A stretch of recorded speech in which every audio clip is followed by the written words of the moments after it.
Hi నమస్తే. Welcome to మనం TV. Breaking news ఏంటంటే, మహారాష్ట్రలో జలగాంలో అత్యంత ఘోర రైలు ప్రమాదం అయితే జరిగింది. పుష్పక్ రైల్ ఎక్స్‌ప్రెస్ ఏదైతే ఉందో, ఆ ఎక్స్‌ప్రెస్ వెళ్తున్నప్పుడు ఎవరో షార్ట్ సర్క్యూట్ అయింది, మంటలు చెలరేగుతున్నాయంటూ వదంతులు రావడంతో ఒక్కసారిగా ప్రయాణికులందరూ గందరగోళం, ఆందోళనతో పక్క ట్రాక్ పైకి దూకారు.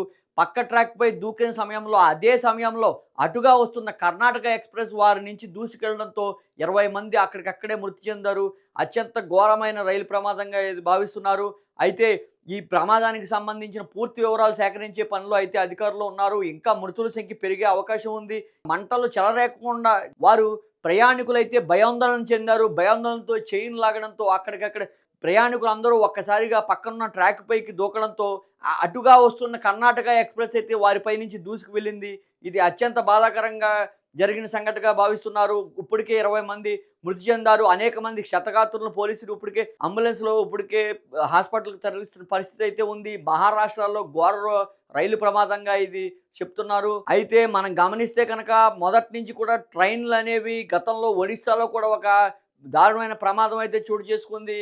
ఒక రైలు ఎదురెదురుగా వచ్చి ఢీకొనడంతో పక్కనున్న మరొక రైలు ఢీకొనడంతో మృతుల సంఖ్య పెరిగింది. సుమారు 100కు పైగా మృతి చెందిన సంఘటనలు కూడా మనకు ఎదురవుతున్నాయి. తరచూ షార్ట్ సర్క్యూట్ అవ్వడానికి ప్రధాన కారణం ఏంటనేది రైల్వే అధికారులు దృష్టి సారించాల్సిన పరిస్థితి అయితే ఉంది. అయితే ఇప్పుడు జరిగిన పుష్పక్ రైలు ప్రమాదం అయితే కనుక చాలా దారుణమైన సంఘటన. మంటలు పూర్తి స్థాయిలో రాకుండానే మంటలు వస్తున్నాయన్న వదంతులతో చైన్‌లు లాగి దూకడంతో ఈ ప్రమాదం జరిగింది. అటుగా పక్కగా వస్తున్న పక్క ట్రాక్‌పై వస్తున్న కర్ణాటక ఎక్స్‌ప్రెస్ ఏదైతే ఉందో, కర్ణాటక ఎక్స్‌ప్రెస్ దూసుకు వెళ్ళింది. జలగాం గ్రామంలో మధ్యకి ఊరికి గ్రామానికి మధ్యలో కావడంతో అక్కడ కనీసం ట్రైన్‌లు స్లో అయ్యే పరిస్థితి కూడా లేదు. ఒక్కసారిగా ప్రయాణికులు ఎవరైతే ఉన్నారో వాళ్ళందరూ మంటలు చెలరేగుతున్నాయన్న వదంతులు వినిపించడంతో ఒక్కసారిగా భయాందోళన చెందారు. చైన్‌లాగా అక్కడికక్కడే దూకడం జరిగింది. అయితే వారు మృత్యువును మాత్రం ఎవరు తప్పించలేని పరిస్థితిగా మారింది. ఇక్కడ మంటలు చెలరేగుతున్నాయని దూకితే పక్క ట్రాక్‌పై కూడా మరొక ట్రైను వచ్చి ఢీకొనడంతో ఇది చాలా బాధాకరమైన సంఘటన. మృతుల సంఖ్య పెరిగే అవకాశం ఉందని కూడా అక్కడ స్థానికులు చెప్తున్న పరిస్థితి అయితే ఉంది. అయితే అధికారులు ఇప్పటికే అక్కడికి చేరుకున్నారు. క్షతగాత్రులందరినీ ఆసుపత్రికి తరలిస్తున్నారు. కొన ఊపిరితో ఉన్న వారందరినీ కూడా తరలించే పనిలో అయితే అధికారులు ఉన్నారు.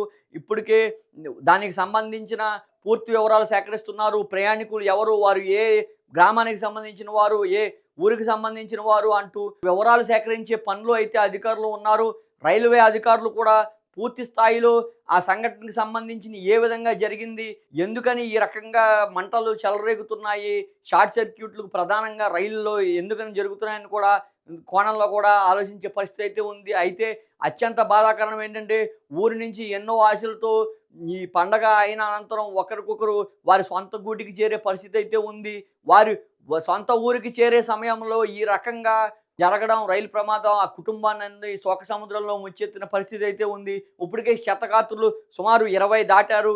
అయితే మరికొంతమంది ఉండొచ్చనే అనుమానం అయితే ఉంది. ట్రైను ఒక్కసారిగా వెళ్ళడంతో వారి శరీర భాగాలన్నీ విచ్ఛిన్నమైన పరిస్థితి అక్కడ ఉంది. అత్యంత ఘోరంగా అక్కడ వాతావరణం అయితే మారిందని చెప్పుకోవచ్చు. మనం రైలు ప్రమాదం జరిగిందంటే రైలు ప్రమాదాలు తరచూ ఈ మధ్య పెరుగుతున్నాయి. ప్రతి రైల్వే అధికారులు మాత్రం ఖచ్చితంగా వాటిపై దృష్టి సారించాల్సిన అవసరం ఉంది.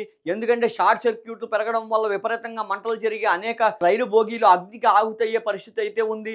అయితే ఇది దానికి భిన్నంగా దారుణమైన సంఘటన అని చెప్పుకోవచ్చు. ఇక్కడ మరణ భయం ఉందని పక్కకు దూకిన సమయంలో మరొక ఎక్స్‌ప్రెస్ రైలు వారిపై నుంచి వెళ్ళడం అనేది చాలా దురదృష్టకరమైన సంఘటనగా భావిస్తున్నారు. క్షతగాత్రులందరూ కూడా ఆసుపత్రికి తరలించే పనిలో ఉన్నారు. అయితే వారు ఏవే ఊర్లకు చెందినవారు, అది కొంతమంది బెంగుళూరు రాష్ట్రానికి సంబంధించిన వ్యక్తులు కొంతమంది ఉన్నారని చెప్తున్నారు. ముంబైకి సంబంధించిన కొంతమంది వ్యక్తులు ప్రయాణికులు అందులో ప్రయాణం చేస్తున్నారు అంటూ కూడా వార్తలైతే వినిపిస్తున్నాయి. వారు ఎన్నో ఆశలతో వారి కుటుంబాన్ని ఇంటి దగ్గర ఉంటే వారికి ఈ రకంగా జరగడం చాలా బాధాకరం, చాలా దురదృష్టకరమైన సంఘటనగా అయితే దీన్ని తెలుస్తున్నారు. అయితే ఈ విషయాన్ని తెలుసుకున్న ఇటు ఏపీకి సంబంధించిన కానీ మహారాష్ట్ర సీఎం కూడా స్పందించే అవకాశం ఉంది. దారుణమైన సంఘటన జరగడం దురదృష్టకరంగా అందరూ కూడా భావించే పరిస్థితి ఉంది. అయితే ఏది ఏమైనా కేంద్ర ప్రభుత్వం కూడా దీనిపై దృష్టి సారించాలి. ఖచ్చితంగా రైల్లో అగ్ని ప్రమాదాలు సంభవించిన టైంలో ఎక్కడ అగ్ని ప్రమాదం ఉందని పక్కకు దూకితే మరొక ప్రమాదం వారిని మృత్యువాత పడే విధంగా మార్చిందనైతే మనం ఈ ప్రధానంగా ఈ అంశంలో అయితే మనం చూడొచ్చు. అయితే రైలు ప్రమాదాలు తరచూ జరుగుతున్నాయి. షార్ట్ సర్క్యూట్లు విపరీతంగా అవుతున్నాయి. ఎందుకనవుతున్నాయి? బోగీలు ఏ రకంగా దాన్ని ఉంటే ప్రయాణికులు సురక్షితంగా వారి ప్రాంతాలకు చేరుకోగలరు అంటూ కూడా అధికారులు దానిపై దృష్టి సారించాల్సిన పనైతే ఖచ్చితంగా ఉంది. వారిపై దృష్టి సాధించి వాటిపై ఖచ్చితంగా నూతన బోగీలను గానీ, ఎటువంటి షార్ట్ సర్క్యూట్ అవ్వని విధంగా దాన్ని నిర్మించాలని కూడా అధికారులపై ఆగ్రహం వ్యక్తం చేసే పరిస్థితి అయితే ఉంది. అన్ని ప్రమాదాలు జరుగుతున్నా సరే కేంద్ర ప్రభుత్వం నుంచి కూడా వాటిపై దృష్టి సారించాల్సిన అవసరం ఉందని కూడా పలువురు భావిస్తున్నారు.